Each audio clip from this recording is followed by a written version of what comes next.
د برتانیا پای فیلرز په نامه یو ټولنیزې پاڼې په یو ټولپوښتنه کې د بیلابیلو اسلامي هیوادونو د مشرانو په اړه د مسلمانانو نظرونه وغوښتل. د هر مشر په اړه نظر په 3 کټګوریو جوړ و. لومړی رضایت، دویم بیلابیل نظر، دریم اختلاف.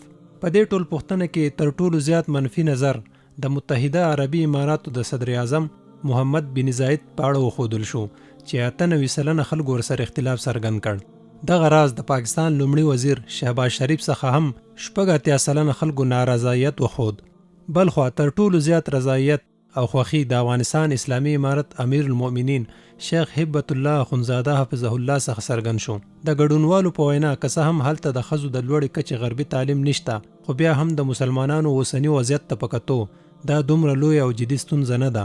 مهمه دا ده چې هغوی یو خپلواکه پالیسي لري او په حکومتولۍ کې د غرب او IMF د تاثیر لاندې ځان نه راولي، بلکې سوچه شریف پریکړې کوي چې په اسلامي اصولو ولاړې دي.